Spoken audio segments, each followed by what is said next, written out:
एक छोटे से गांव में दो अनाथ बहनें रहती थीं, नेहा और मीरा। दोनों बहनें बहुत गरीब थीं और अपनी झोंपड़ी में मुश्किल से दिन गुजारती थीं। खाने के लिए कुछ भी ना होता और भूख से परेशान नेहा अक्सर अपनी बड़ी बहन मीरा से कुछ खाने की दरख्वास्त करती।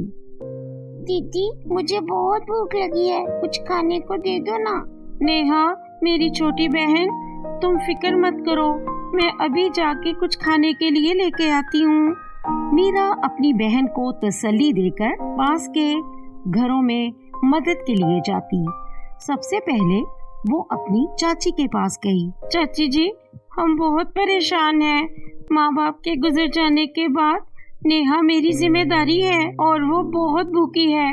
अगर उसे खाने को ना मिला तो वो रो रो के मर जाएगी। क्या आप मेरी मदद करेंगी? मीरा, तुम चिंता मत करो, मेरे पास कुछ पैसे हैं जो तुम्हारे कुछ दिनों का खर्चा चला देंगे। लेकिन याद रहे, हम भी गरीब हैं, तुम्हें जल्द ही कोई काम ढूंढना होगा। ऐसे कब तक दूसरों से मांगती रहोगी? हाँ चाची जी, आप सही कह रही हैं। रोज काम की तलाश करती हूँ लेकिन कहीं भी कुछ नहीं मिलता। काम तो तुम्हें ढूंढना ही होगा, वरना गुजारा मुश्किल है। मीरा अपनी चाची से मदद लेकर वापस आती है, लेकिन उसके दिल में एक बेचैनी थी। एक दिन उसने सोचा कि उसकी माँ ने कभी उसे जादुई नदी के बारे में बताया था। नेहा, जब तुम छोटी थी और माँ बाप का इंतकाल हो गया था तो माँ ने मुझे कहा था कि हमारे गांव में एक जादुई नदी है जो जरूरतमंदों की मदद करती है। क्या पता अगर हम वहाँ जाएं तो हमें भी मदद मिल जाए। दीदी, चलो, हमें तुरंत जादुई नदी के पास चलना चाहिए। दोनों बहनें नदी के पास पहुँचती हैं, लेकिन दिल में ये फिक्र थी कि देने के लिए उनके पास कुछ भी नहीं। जादुई नदी, हम दो बहनें बहुत गरीब हैं, हमारे पास देने के लिए कुछ भी नहीं, लेकिन हम उम्मीद लेकर आई हैं, कृपया हमारी मदद कीजिए। जादुई नदी, हमारी मदद करो, हम बहुत परेशान हैं। नदी से एक हल्की सी आवाज आती है, जैसे वो उनकी बातें सुन रही हो। मीरा, तुम सच में बहुत भोली हो। यहाँ जो भी आता है सोना, चांदी, हीरे जवाहरात मांगता है। तुम पहली लड़की हो जो मुझसे बस काम मांग रही हो। तुम्हारी ईमानदारी देखकर मुझे बहुत खुशी हुई है। मैं तुम्हें एक चीज देना चाहती हूँ। तभी नदी में से एक सुंदर सा पर्स निकलकर किनारे पर रख दिया जाता है। ये लो मीरा, ये जादुई पर्स तुम्हारे लिए है। इसमें जो भी रखा जाएगा वो सोना बन जाएगा। तुम इस पर्स का इस्तेमाल तब तक कर सकती हो जब तक तुम्हें जरूरत हो। जब तुम्हें लगे कि अब तुम्हें इसकी जरूरत नहीं, तुम इसे वापस ला सकती हो। धीरे धीरे मीरा और नेहा इस जादुई पर्स की मदद से अमीर हो गई। मीरा ने उन पैसों से अपनी छोटी सी दुकान खोल ली और गांव के कई लोगों को नौकरी दी। उनकी चाची जो पहले उनकी मदद करती थी, अब जलन से भरी हुई थी। आखिर मीरा के हाथ क्या लग गया जो वो इतनी अमीर हो गई है, और अब तो वो दूसरों की मदद भी करती है। मुझे इसका पता लगाना चाहिए। चाची ने एक रात मीरा के घर में घुसकर वो जादुई पर्स चुरा लिया। अगले दिन मीरा और नेहा ने देखा कि उनका पर्स गायब है। परेशान होकर दोनों बहनें वापस जादुई नदी के पास गई और सारी बात बताई। जादुई नदी, हमने अपना पर्स खो दिया है, अब हम क्या करें?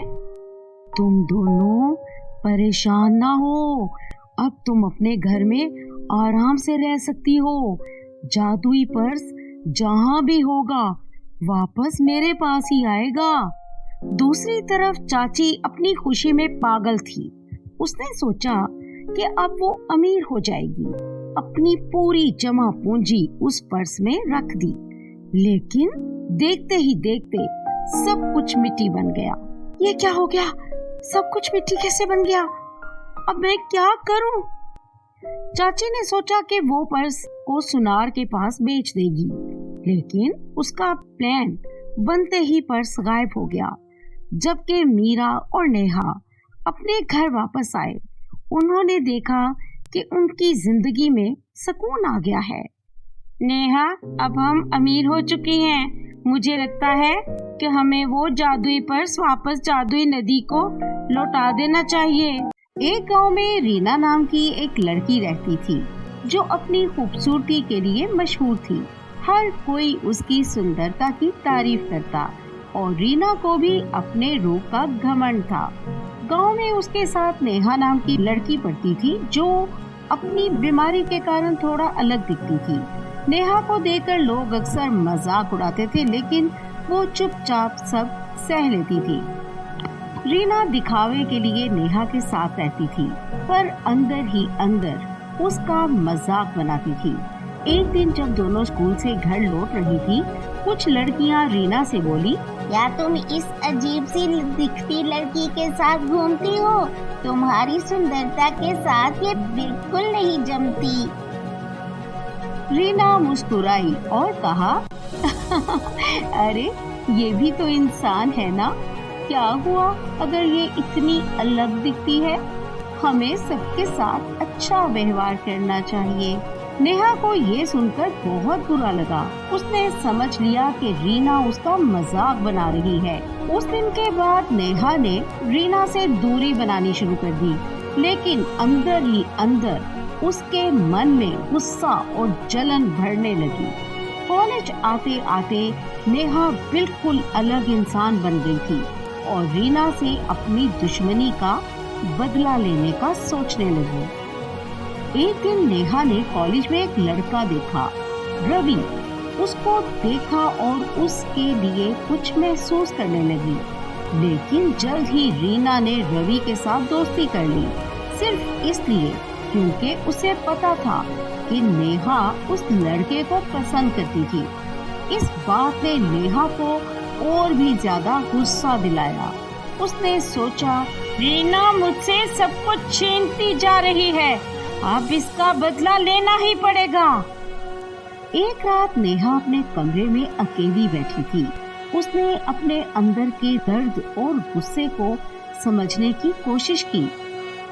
अगर दुनिया मुझे बदसूरत और बेकार समझती है, तो मैं दुनिया को वही दिखाना चाहती हूँ जो वो देखना चाहती है, एक भयानक रूप। उस रात नेहा ने अपने आप को एक भूतिया चुड़ैल में बदल लिया, जिसका एक ही मकसद था, रीना से बदला लेना। अगले दिन गांव में अफवाह फैल गई कि नेहा अब एक चुड़ैल बन गई है और कोई भी उसके घर के आसपास ना जाए। रीना को जब ये खबर मिली तो उसने इस बात को हंसी में उड़ा दिया। उसने सोचा, नेहा हमेशा से ही बेवकूफ थी, मैं उसे अपनी बातों में फिर से फंसा लूंगी। रीना चोरी छिपे नेहा के घर जाने का फैसला करती है। जब वो वहाँ पहुँचती है तो उसे नेहा बिल्कुल पहले जैसी दिखती है। देखा, मैं जानती थी लोग बेकार में अफवाह फैला रहे हैं, रीना अपने मन में सोचती है। नेहा मुस्कुराते हुए बोली, रीना, लोग जो भी कहते हैं तुम्हें क्या फर्क पड़ता है? चलो मेरे बागीचे में चलते हैं। तुम्हें याद है ना, तुम्हें मेरे सेब कितने पसंद थे? रीना अपने अंदर के लालच को दबा नहीं पाई और नेहा के साथ चल पड़ी। नेहा ने कुछ सेब तोड़े और रीना को दिए। रीना ने बिना सोचे समझे सब खा लिए। जैसे ही रीना ने पहला सेब खत्म किया, नेहा एक भयानक चुड़ैल में बदल गई। रीना घबरा गई। नेहा, ये तुम क्या कर रही हो? तुम सच में चुड़ैल हो गई हो?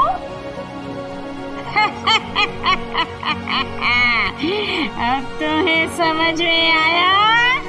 तुमने हमेशा मुझे नीचा दिखाया, मेरे साथ दिखावा किया। अब मैं तुम्हें वही महसूस कराऊंगी जो मैं महसूस करती थी। नेहा ने एक आईना रीना के सामने रखा और रीना अपने चेहरे को देखकर डर गई। उसका रूप भी नेहा की तरह बदसूरत और भयानक हो चुका था। रीना चिल्लाई, जैसी करनी वैसी भरनी। अब तुम्हें समझ में आएगा कि एक कीमत होती है दिखावा करने की। रीना अपनी सुंदरता के बिना अकेली और बेकार महसूस करने लगी। उसने जो कुछ अपनी दोस्ती और सुंदरता के लिए खोया था, उसका कोई मोल नहीं था। वही नेहा अपनी नफरत और बदले की आग में सब कुछ खो चुकी थी, अपनी इंसानियत भी। दोनों के बीच दोस्ती और दिखावे की लड़ाई में दोनों ने असली खुशियों का गला घोंटकर मार दिया था।